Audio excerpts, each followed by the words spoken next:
আমার নাম রামকৃষ্ণ, আমি ফিজিওথেরাপি ছাত্র। আমার প্রশ্ন হলো, আল্লাহর আদম হাওয়াকে সৃষ্টি করার কি প্রয়োজন ছিল, অথবা এই বিশ্ব জগৎ এগুলো সৃষ্টি করে কি উপকার পাবেন? আমার দ্বিতীয় প্রশ্ন হলো, সব কিছুই কেউ সৃষ্টি করেছে, তাহলে ঈশ্বর তাকেও অবশ্যই কেউ সৃষ্টি করেছে। আল্লাহ শব্দটার অর্থ কি? ভাই 3টা প্রশ্ন করেছেন। প্রথম প্রশ্নটা, আল্লাহ কেন আদম হাওয়াকে সৃষ্টি করলেন, এই সৃষ্টি করার কারণটা কি, বিশ্বজগৎ সৃষ্টির কারণ কি? আল্লাহ সৃষ্টি করেছেন আদম আর হাওয়াকে, তারা দুজনে শান্তিতে থাকুন, যাতে করে মানুষ যাতে আসতে পারে। তারা আমাদের সবার পূর্বপুরুষ।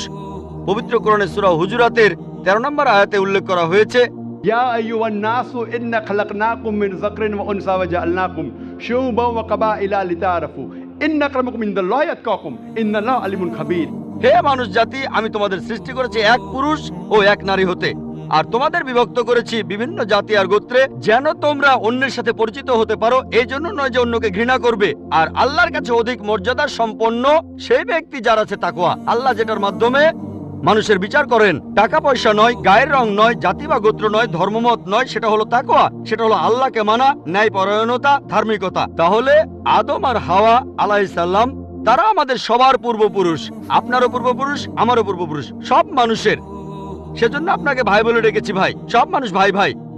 আল্লাহ বলেছেন, ইয়া আইয়ুহান নাস, হে মানুষ জাতি। আর পবিত্র কোরআনে সূরা ইসরার 70 নম্বর আয়াতে উল্লেখ করা হয়েছে, ওয়া লাকাদ কাররামনা বানি আদামা। আল্লাহ তাআলা মর্যাদা দিয়েছেন সব আদম সন্তানকেই। হোক আপনি জন্ম নেন ইন্ডিয়ায়, আমেরিকায়, ইংল্যান্ডে, জন্মান কোনো হিন্দু পরিবারে বা মুসলিম পরিবারে বা খ্রিস্টান পরিবারে, আল্লাহ বলেছেন তিনি সব মানুষকে মর্যাদা দিয়েছেন। মানুষে জন্মালে আল্লাহ তাকে মর্যাদা দেবেন। সে হোক আপনার নাম জাকির, আব্দুল্লাহ, রামু, শঙ্কর, মানুষে জন্মালে আল্লাহ মর্যাদা দেবেন। আপনার প্রশ্নতে আসি, কেন আল্লাহ তাআলা মানুষ সৃষ্টি করলেন? আল্লাহ মানুষ সৃষ্টি করেছেন কারণ আল্লাহ বলেছেন মানুষ হলো আল্লাহ সৃষ্টির মধ্যে সেরা। আল্লাহ তাআলা অন্য যা কিছু সৃষ্টি করেছেন তা আল্লাহকে মানে। ফেরেশতা সৃষ্টি করেছেন, আল্লাহ যে আদেশই দেন ফেরেশতাগণ সে আদেশ পালন করেন, তাদের নিজস্ব ইচ্ছা নেই। মানুষ হলো আল্লাহ তাআলার এমন এক সৃষ্টি যার নিজের ইচ্ছা আছে। আমরা তার কথা মানতেও পারি, নাও মানতে পারি। তাই আল্লাহ আমাদের সৃষ্টি করেছেন, আমরা হলাম তার সৃষ্টির সেরা, আশরাফুল মাখলুকাত। তবে আমরা আল্লাহ তাআলার কথা মানতে পারি, নাও মানতে পারি। যদি আল্লাহর আদেশ মানেন তাহলে জান্নাতে যেতে পারবেন, তাহলে বেহেশতে যাবেন, স্বর্গে যেতে পারবেন। যদি আদেশ না মানেন তাহলে জাহান্নামে যাবেন, দোজখে যাবেন। তাহলে এই জীবনটা পরকালের জন্য পরীক্ষা। পবিত্র কোরআনের সূরা মুলকে 2 নম্বর আয়াতে উল্লেখ করা হয়েছে, আল্লাযী খালাকাল মাউতা ওয়া হায়াতা। আল্লাহ তাআলা সৃষ্টি করেছেন জীবন ও মৃত্যু তোমাদের পরীক্ষা করার জন্য। তাহলে এই জীবনটা হলো পরকালের জন্য পরীক্ষা। তাহলে আল্লাহ মানুষ সৃষ্টি করেছেন। আর আল্লাহ বলেছেন সূরা জারিয়াতের 56 নম্বর আয়াতে উল্লেখ করা হয়েছে, ওয়া মা খালাকতুল জিন্না ওয়াল ইনসা ইল্লা লিয়াবুদুন। আমি সৃষ্টি করেছি জিন ও মানুষকে যেন তারা আমার ইবাদত করে। তাই আমাদের উচিত আল্লাহ তাআলার আদেশ নিষেধগুলো মেনে চলা। তাহলে আমরা আল্লাহ সুবহানাহু ওয়া তাআলার অন্যরকম সৃষ্টি যার নিজস্ব ইচ্ছা আছে। আমরা আল্লাহ তাআলার আদেশ মানতে পারি, আবার নাও মানতে পারি। অন্যান্য সকল সৃষ্টি যেমন তারা, গাছ, পাহাড়, পবিত্র কোরআন বলছে তারা আল্লাহ তাআলাকে সেজদা করে, তার সামনে নতজানু হয়, আল্লাহকে মানে। আমাদের স্বাধীন ইচ্ছা আছে, আল্লাহ আমাদের এই স্বাধীন ইচ্ছা দিয়েছেন। এই স্বাধীন ইচ্ছা নিয়ে যদি আল্লাহকে মানেন আপনি তাহলে ফেরেশতাদের উপরে চলে যাবেন। আর যদি আল্লাহ তাআলাকে না মানেন তখন হবেন শয়তানের সহযোগী। আল্লাহ আমাদের সৃষ্টি করেছেন পরকালের পরীক্ষার জন্য। আপনার দ্বিতীয় প্রশ্নে আসি, সবকিছুর একটা স্রষ্টা আছে, আল্লাহকে বানিয়েছে কে? যদি কেউ বলে সবকিছুরই একটা স্রষ্টা আছে, কথাটা ঠিক নয়। সব সৃষ্ট জিনিসের স্রষ্টা আছে। আল্লাহ তাআলার সংজ্ঞা হচ্ছে তাকে কেউ সৃষ্টি করেনি। যখনই বলবেন কে আল্লাহকে বানিয়েছে, সে আল্লাহ নয়।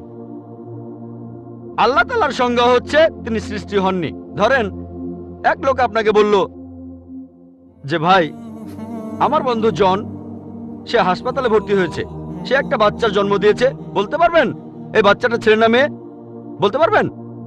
চেষ্টা করেন, দেখেন। পারবেন না কেন? ছেলে না মেয়ে? হ্যাঁ না। ধরেন ভাই জন, সে হাসপাতালে ভর্তি হয়েছে, সে একটা বাচ্চার জন্ম দিল। এই বাচ্চাটা ছেলে না মেয়ে? আপনি বলতে পারবেন? না না। 50% চান্স ছেলে না মেয়ে। লোকজন সবাই হাসছে কেন? বলতে পারবেন? পারবেন না কেন? যে উত্তরই বলেন সেটা কি ঠিক হবে? চেষ্টা করে দেখেন, যে বাচ্চাটা জন্মালো সে কি ছেলে না মেয়ে? চেষ্টা করেন। মেয়ে। মেয়ে। ভাই, পুরুষ লোক কি বাচ্চার জন্ম দিতে পারে? হ্যাঁ, এখানে আপনি ভুল করেছেন। একইভাবে ভুল করেছেন যখন বললেন কে আল্লাহকে বানিয়েছে। পুরুষ লোক কোনো বাচ্চার জন্ম দিতে পারে না, তাহলে তো মেয়ে বা ছেলে হওয়ার প্রশ্নই আসে না। এখন কি আপনি বুঝতে পেরেছেন? হ্যাঁ, বুঝতে পেরেছেন, এই তো ভালো। পুরুষ লোক কোনো বাচ্চার জন্ম দিতে পারে না, তাহলে তো ছেলে বা মেয়ে হওয়ার কোনো প্রশ্নই আসে না। যখন প্রশ্ন করলেন কে আল্লাহকে সৃষ্টি করেছে, আল্লাহর সংজ্ঞা হচ্ছে, ঈশ্বরের সংজ্ঞা হচ্ছে তিনি সৃষ্টি হননি। যখনই বলবেন কে আল্লাহকে বানিয়েছে, সে আল্লাহ নয়। ওয়ালাম ইয়াকুল লাহু কুফুয়ান আহাদ, তার সমতুল্য কেউ নেই। এবারে আপনার শেষ প্রশ্নটাতে আসে, আল্লাহ কে? আল্লাহ কে? সবচেয়ে সেরা সংজ্ঞাটা আছে পবিত্র কোরআনের সূরা ইখলাসে 1 নম্বর থেকে 4 নম্বর আয়াতে উল্লেখ করা হয়েছে। এখানে বলা হয়েছে যে কুল হুয়াল্লাহু আহাদ, বলো তিনি আল্লাহ এক, অদ্বিতীয়। আল্লাহুস সামাদ, তিনি অবিনশ্বর, চিরস্থায়ী। লাম ইয়ালিদ ওয়া লাম ইউলাদ, তিনি জন্ম নেননি, কাউকে জন্ম দেননি। ওয়া লাম ইয়াকুল লাহু কুফুয়ান আহাদ, তার সমতুল্য কেউ নেই। এই হলো 4 লাইনের সংজ্ঞা আল্লাহ সুবহানাহু ওয়া তাআলার। যদি কোনো মানুষ, যদি কেউ বলে যে অমুক লোকটা আল্লাহ, সেই লোক যদি এই 4টা শর্ত পূরণ করতে পারে, আমাদের মুসলিমদের কোনো আপত্তি থাকবে না সেই লোককে আল্লাহ বলে মেনে নিতে। 4 লাইনের সংজ্ঞা, এটাই হলো ধর্মের লিটমাস টেস্ট। আল্লাহ তাআলার সংজ্ঞা প্রথমটা হলো কুল হুয়াল্লাহু আহাদ, বলো তিনি আল্লাহ এক, অদ্বিতীয়। আল্লাহুস সামাদ, আল্লাহ অবিনশ্বর, চিরস্থায়ী। লাম ইয়ালিদ ওয়া লাম ইউলাদ, তিনি জন্ম নেননি, কাউকে জন্ম দেননি। ওয়া লাম ইয়াকুল লাহু কুফুয়ান আহাদ, তার সমতুল্য কেউ নেই। যদি হিন্দু ধর্মগ্রন্থগুলো পড়েন, সেখানেও একই রকম কথা বলা হয়েছে, কুল হুয়াল্লাহু আহাদ। এটা পাবেন আপনাদের ছান্দোগ্য উপনিষদে 6 নম্বর অধ্যায় 2য় অনুচ্ছেদের 1ম পরিচ্ছেদে। এক্কামে বিদ্বিতীয়াম, ঈশ্বর মাত্র একজন, দ্বিতীয় কেউ নেই। দ্বিতীয় টেস্ট আল্লাহুস সামাদ, আল্লাহ অবিনশ্বর, চিরস্থায়ী। ভগবত গীতা 10 অধ্যায়ে 3 অনুচ্ছেদ বলছে, আমাকে বলা হয় এই বিশ্ব জগতের প্রভু, আমি জন্ম নেইনি, কোনো শুরু নেই। তৃতীয় টেস্ট লাম ইয়ালিদ ওয়া লাম ইউলাদ, তিনি জন্ম নেননি, কাউকে জন্ম দেননি। আর শ্বেতাক্ষেত্র উপনিষদে আছে 6 নম্বর অধ্যায়ের 9 অনুচ্ছেদে, নাচাই সাকাসিজ জানিতা নাচা দীপা, ঈশ্বরের কোনো প্রভু নেই, তার কোনো বাবা মা নেই। মহান ঈশ্বরের কোনো বাবা নেই, তার কোনো মা নেই। তারপর ওয়া লাম ইয়াকুল লাহু কুফুয়ান আহাদ, তার সমতুল্য কেউ নেই। আর শ্বেতাক্ষেত্র উপনিষদে বলা হয়েছে 4 নম্বর অধ্যায়ের 19 অনুচ্ছেদে আছে। এছাড়াও যজুর্বেদ 32 অধ্যায়ের 3 অনুচ্ছেদে বলা হয়েছে, নাতাস্তি প্রতিমা আস্তি, মহান ঈশ্বরের কোনো প্রতিমা নেই, কোনো মূর্তি নেই, কোনো ছবি নেই, কোনো ফটোগ্রাফ নেই, কোনো ভাস্কর্য নেই। এটা কে বলেছে?